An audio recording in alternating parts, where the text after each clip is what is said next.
Now I want to point out another unique fact about Israel, which separates them completely from any other people. It is that their whole history was foretold in advance through predictive prophecy.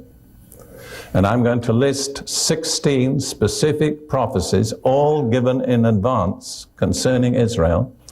And I'm going to check them off as to those that were fulfilled and those that still have to be fulfilled. Number one, their enslavement in Egypt was predicted to Abraham in Genesis 15, verse 13, before it took place. Number two, their deliverance with wealth from Egypt was likewise predicted to Abraham in the next verse, Genesis 15, verse 14. And that was a remarkable prophecy because they had been slaves, and in 24 hours they were laden with wealth, very unusual. And their possession of the land of Canaan was likewise predicted to Abraham 400 years before it took place. In Genesis 15, verses 18 through 20. Number four, that Israel would turn to idolatry in the land was clearly predicted before they ever entered. For instance, in Deuteronomy 22, verses 15 through 21. Number five, that God would establish a center of worship in Jerusalem was predicted again before they entered the land, in Deuteronomy 12, 5 and 6, and many other places. Then again, in regard to the northern kingdom named Israel, it was clearly predicted in advance that they would be taken into exile by Assyria. Many of those prophecies are found in the prophet Amos, chapter 5, verse 27, chapter 6, verse 14, chapter 7, verse 17. Likewise, concerning the southern kingdom of Judah, it was predicted in advance time and time again that they would be taken into exile by the empire of Babylon. In many parts of Jeremiah, particularly Jeremiah 16:13 and Jeremiah 21:10. The destruction of the first temple, the one that was built by Solomon, was clearly predicted in 2 Chronicles chapter 7, verses 19 through 22. That's the 8th prediction. Number 9, the return from Babylon of a remnant was predicted in Isaiah 6, verses 11 through 13, 48, verse 20, and many other passages. Number 9, the destruction of the second temple in 70 AD was predicted very, very vividly by Jesus himself in Matthew 24, verse 2, and Luke 19, verses 43 and 44. And the prophecy was fulfilled to the letter. Jesus said, not one stone would be left upon another. And that's exactly how it was. Number 11, the scattering of Israel among all nations was predicted in Leviticus 26, verses 33 and 34, Ezekiel 12, verse 15, and many other passages. Number 12, that they would be subjected to persecution and oppression while amongst the Gentiles, was again predicted very vividly in Leviticus 26, verses 36 through 39. And number 13, their regathering from exile from all nations back to their land was predicted in many places. I will mention just two: Isaiah chapter 11, verses 11 and 12, and Zechariah chapter 10, verses 9 and 10.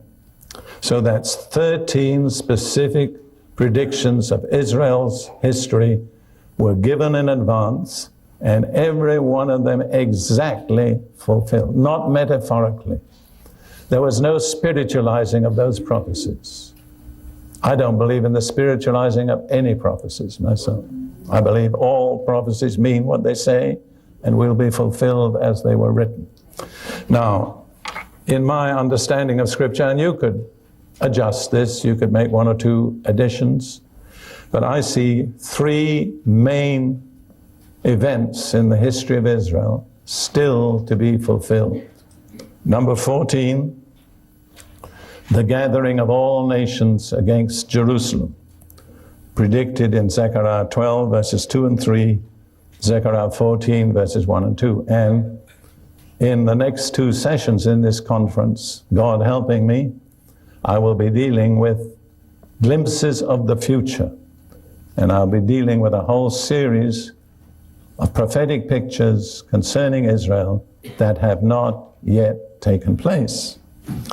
And going on with this list, number 15, the supernatural revelation of the identity of Messiah, predicted very, very vividly in Zechariah chapter 12, verses 10 through 14. And finally, last but by no means least, the coming of Messiah in power and glory upon the clouds of heaven to establish his kingdom here on earth, predicted in Zechariah 14, verses 3 through 5. Now, I have listed 16 specific prophecies, of which I say 13 have been fulfilled. Only 3 remain yet to be fulfilled. Now, according to my mathematics, which never was my major subject, approximately 81% of those prophecies have been exactly fulfilled. I was, before I became a preacher, a logician. And I want to suggest to you that it is quite logical to expect the remaining 3 prophecies to be fulfilled just as exactly as the first 13 have. That's not a guarantee, logically, that will happen. But I would venture to say it means we're not unreasonable to believe it will happen. We are not woolly-minded fanatics.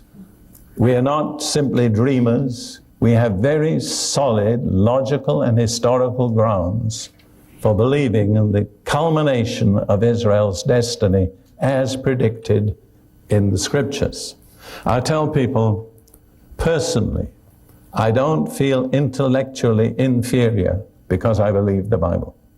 Some people would suggest that only the woolly-minded and the uneducated and the simple believe the Bible. Well, the simple certainly do believe the Bible. And in that way, I want to be simple. But I'm not uneducated. I'm not woolly-minded. I held a quite distinctive teaching post in Cambridge University in logic and philosophy. And you know what happened? Since I studied the Bible, which is now more than 51 years, my mind has become sharper and clearer than it ever was. I can tell you there are a lot of woolly-minded philosophers. You wouldn't believe how woolly-minded some of them are.